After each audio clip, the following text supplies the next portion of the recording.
Hello friends, स्वागत है आज के इस वीडियो में। फ्रेंड्स, आज के इस वीडियो में हम सब हिस्ट्री से रिलेटेड 25 महत्वपूर्ण प्रश्नों को देखेंगे जो कि आपके एग्ज़ाम के लिए बहुत ही महत्वपूर्ण हैं। तो प्लीज़ इस वीडियो को पूरा देखिएगा। तो ज़्यादा समय नहीं लेंगे, चलिए वीडियो को स्टार्ट करते हैं और क्वेश्चंस को देखते हैं। आज का हमारा पहला प्रश्न है, सबसे पहले कौन सा हड़प्पाकालीन स्थल खोजा गया था? तो आपको पता होना चाहिए सबसे पहला हड़प्पाकालीन स्थल जो कि हड़प्पा खोजा गया था। तो इसका राइट आंसर हो जाएगा फ्रेंड्स ऑप्शन नंबर बी।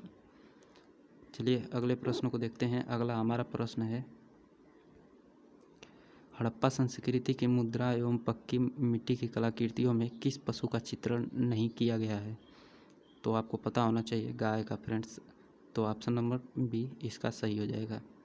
अगला प्रश्न है हमारा, सिंधु घाटी सभ्यता के लोगों की मुद्रा में किस देवता की आकृति चिन्हित थी? तो इसका राइट आंसर हो जाएगा friends option number D, Pashupati की। तो ऑप्शन नंबर डी इसका राइट आंसर हो जाएगा। अगला प्रश्न है हमारा, सिंधु घाटी की सभ्यता को आर्य पूर्व सभ्यता किसके प्रमाण मिलने के कारण कहा जाता है? तो इसका राइट आंसर हो जाएगा ऑप्शन नंबर सी, बर्तन। अगला प्रश्न है हमारा, ऋग्वेद में वर्णित देवताओं में सबसे प्रमुख देवता कौन थे? तो आपको पता होना चाहिए सबसे प्रमुख देवता जो कि इंद्र थे। तो इसका राइट आंसर हो जाएगा ऑप्शन नंबर ए। अगला प्रश्न है हमारा, भारत के प्रतीक चिन्ह की आधार पट्टी पर अंकित शब्द सत्यमेव जयते किससे लिए गए हैं? तो आपको पता होना चाहिए मुंडकोपनिषद से जो कि लिए गए हैं। तो आपका राइट आंसर हो जाएगा ऑप्शन नंबर बी। अगला प्रश्न है हमारा, बौद्ध धर्म के प्रचार प्रसार के लिए कौन सी भाषा प्रयोग की गई थी? तो पाली भाषा का प्रयोग किया गया था। तो इसका राइट आंसर हो जाएगा ऑप्शन नंबर बी। बौद्ध शिक्षा का वर्णन निम्नलिखित में से किस में है? तो इसका राइट आंसर हो जाएगा option number A, Tripitaka. Tripitaka एक पुस्तक है जिसमें आपका बौद्ध शिक्षा का वर्णन देखने को मिल जाएगा। तो इसका राइट आंसर हो जाएगा ऑप्शन नंबर ए। अगला प्रश्न है हमारा, चतुर्थ बौद्ध सम्मेलन किसके शासनकाल में हुआ था? तो आपको पता होना चाहिए चतुर्थ बौद्ध सम्मेलन जो कि कनिष्क के शासनकाल में हुआ था। तो आपका राइट आंसर हो जाएगा ऑप्शन नंबर ए। प्राचीन काल में किस जनपद की राजधानी उज्जैन थी? अवंती की राजधानी जो कि उज्जैन थी। तो आपका राइट आंसर हो जाएगा option number D. Option number D आपका राइट आंसर हो जाएगा। अगला प्रश्न है, किस यूनानी इतिहासकार को इतिहास का जनक कहा जाता है? तो हेरोडोटस को कहा जाता है फ्रेंड्स। तो आपका सही आंसर हो जाएगा ऑप्शन नंबर बी, हेरोडोटस। अगला प्रश्न है, मेगास्थनीज द्वारा रचित किस ग्रंथ से भारत के मौर्यकालीन इतिहास का पता चलता है? तो मेगास्थनीज द्वारा रचित पुस्तक जो कि इंडिका है जिसमें आपका मौर्यकालीन इतिहास का वर्णन किया गया है। तो इसका राइट आंसर हो जाएगा ऑप्शन नंबर सी, इंडिका। अगला प्रश्न है हमारा, अपने साम्राज्य के विस्तार में चंद्रगुप्त मौर्य की सहायता किसने की थी? तो चंद्रगुप्त मौर्य की सहायता जो कि चाणक्य ने की थी। तो आपका राइट आंसर हो जाएगा ऑप्शन नंबर बी। अगला प्रश्न है हमारा, प्राचीन भारत का वह प्रसिद्ध शासक जिसने अपने जीवन के अंतिम दिनों में जैन धर्म अपनाया था? तो इसका राइट आंसर हो जाएगा friends option number D, Chandragupta.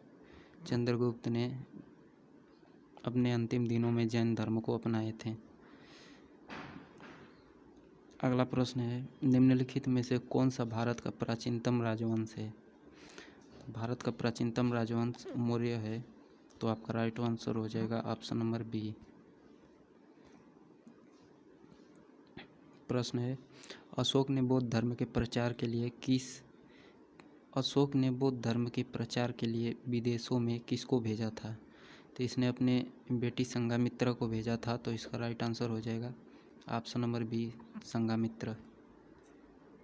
अगला प्रश्न है, अशोक के अभिलेख को सर्वप्रथम किसने पढ़ा था? तो अशोक के अभिलेख को सर्वप्रथम जेम्स प्रिंसेस ने पढ़ा था, तो इसका राइट आंसर हो जाएगा option number C, James Prinsep. अगला प्रश्न है, अशोक ने अपने शिलालेखों में अपने समकालीन दक्षिण के किस राज्य का उल्लेख नहीं किया था? तो कुषाण का उल्लेख नहीं किया था, तो ऑप्शन नंबर बी इसका सही हो जाएगा। अगला प्रश्न है, निम्नलिखित में से कौन मौर्य वंश का शासक नहीं है? तो आपका राइट आंसर हो जाएगा ऑप्शन नंबर सी, अजातशत्रु, जो कि मौर्य वंश का शासक नहीं है। अगला प्रश्न है, पाटलिपुत्र निम्नलिखित में से किन नदियों के संगम पर बसा है? तो पाटलिपुत्र जो कि गंगा और सोन नदी के संगम पे बसा है, तो आपका राइट आंसर हो जाएगा ऑप्शन नंबर बी। अगला प्रश्न है हमारा, किसने बड़े पैमाने पर स्वर्ण मुद्रा यानी सोने की मुहर चलाई थी? तो ये चलाई थी कुषाणों ने। आपका राइट आंसर हो जाएगा ऑप्शन नंबर ए।